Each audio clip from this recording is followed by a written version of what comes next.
right, first off, on Geek Week News. Pretending things, we're going to say. I am super excited because I'm a giant John and Vasquez fan. Oh. I love Squee, Johnny the Homicidal Maniac, Filler Bunny. He did everything he could be beat.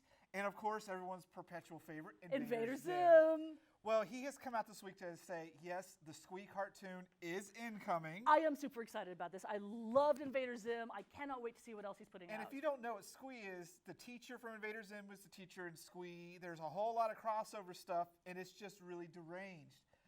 Also, he said there's another cartoon coming, and I am really hoping beyond hope that it is a Johnny the Homicidal Maniac cartoon, because nothing would make me happier than more Venture Brothers than Johnny the Homicidal Maniac. I'm with you on this one, actually. I'm super excited about it, and I'm really happy that they're able to still continue doing what they love. I think they're based out of Florida. He hasn't had to move to California or anything like that. Support him. Go to his YouTube. Go to his website. Things along those lines. Go to everything, because he's just awesome. And the more you follow him, he's really funny on social and things like that, too. So stalk him is what we're saying. Stalk him and then enjoy the cartoons. But don't tell him we sent him to stalk you, because we like him and we want him to be our friend. Okay? Yeah. Next up. So this week was a big announcement for Star Wars. We haven't had Star Wars news in quite a while. I know, it's been a relief. When Disney bought Star Wars, we all knew what was going to happen to the Clone Wars cartoon. They were going to can it. So they had this whole unleft season and story arcs done. Well, now Disney's, with their new partnership with Netflix, is bringing the rest of Clone Wars, the unaired episodes, the unaired season, to streaming on March 7th. I love Netflix so much. You know what? Netflix is right up there with Google as far as large corporations that if they just come knocking on my door like, we're here to claim your liver, like, you know what? Take it. Do I have to stop spleen. watching? Because that'll get me to protest. But as long as you just keep feeding me the streaming, just feed it to me. Fine, whatever internal organ you want. So all of Clone Wars is going to be on Netflix starting March 7th, so we can get caught up. Netflix is super smart with that. Netflix has really figured out that we love to binge watch. Yes, I binge watched Friday Night Lights, and now I'm binge watching Continuum. Yes!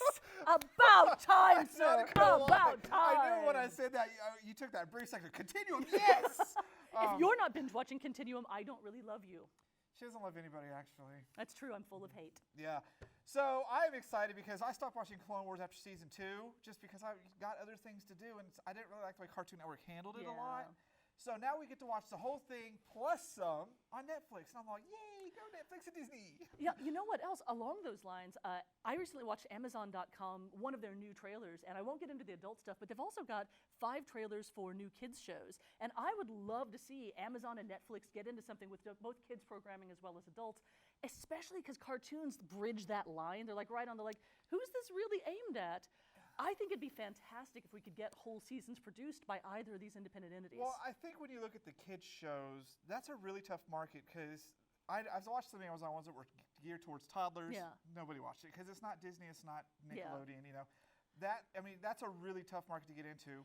But I can see more cartoons. I think there's a lot of opening in that market, though. If you're going with the indie platforms, with Amazon and Netflix, you can get things that have some of the things that adults are going to like that are also educational for kids. You can address some of the issues a lot of people have with cartoons. Like a lot of people don't like letting their little girls watch cartoons because other than Dora the Explorer, there's not a whole lot of positive messaging in them. So that'd be a good place to add something. Have you not watched My Little Pony? Yeah. My son's over there. So I watch it. Anyway, so I'm excited. But what I'm not excited about is this next Geek Week news item, ZomBeavers. Sorry, I didn't say that with a straight face. Someone decided, okay, we've had enough sharks. Let's do ZomBeavers.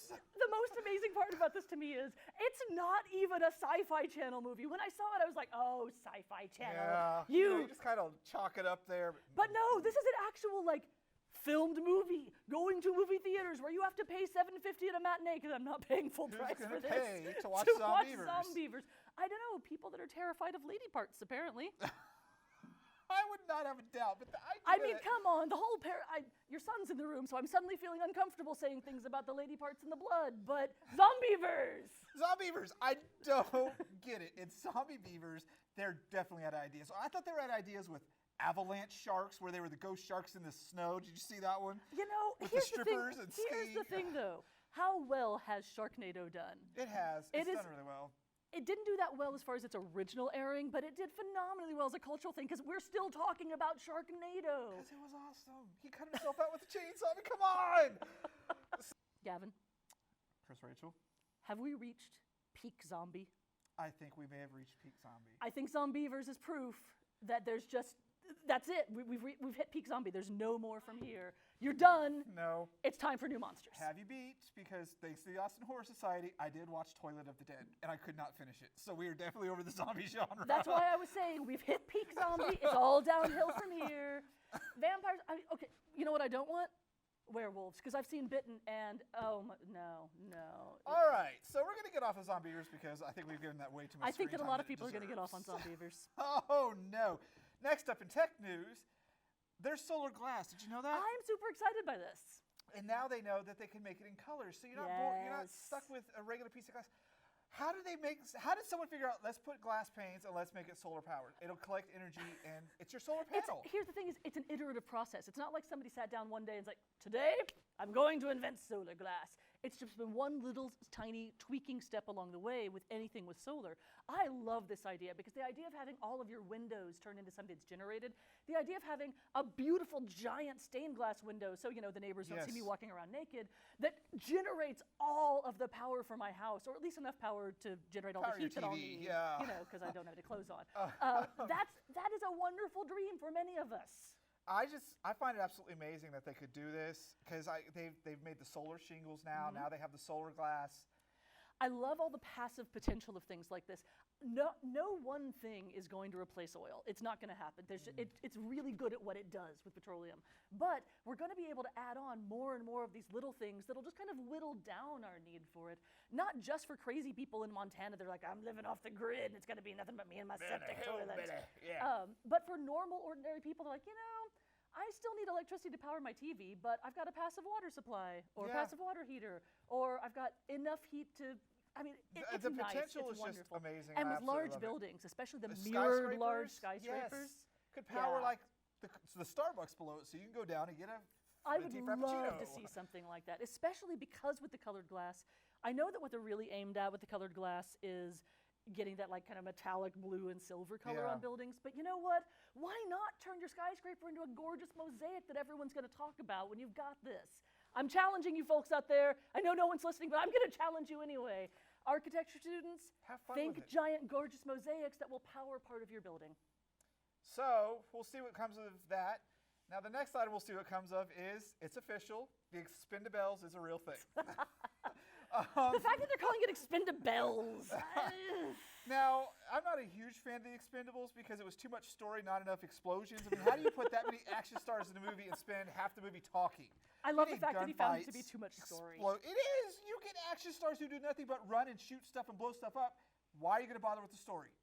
Piece stuff together, but you want gunfights, fist fights, car chases, explosions, underwater fights, knife fights, MMA action on top of things, And parkour. here's what I'm hoping. I'm hoping they're going to let the women do all the stuff he just listed instead of it being like, well, I think we're going to have just a little slap fight now. And have you seen my tits lately? Hi! Yeah. Which I'm afraid that that's what Expendables is going to be. There is a really severe possibility that will happen.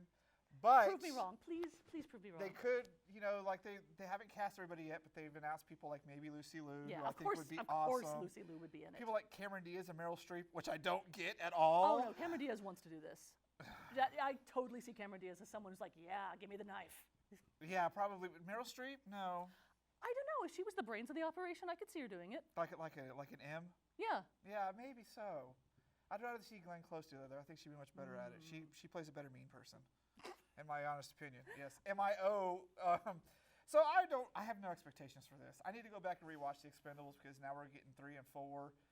And they keep adding more action stars, so maybe they got rid of the writers and said, here, put some dynamite out. Here's some pyrotechnics. Here's some We don't special need effects." writers in movies. Not a movie like that. You do not pay to watch a movie full of action stars talk for 35 minutes They're all straight. old action stars, though. I mean, come on. Not all of them are old. Who's the youngest one? Like Jason Statham, who's 40 or something? Well, I don't know. Don't ruin it for me. Anyways, Expendables. We'll see what Meh. happens with it. And that has been this week's Geek Week News.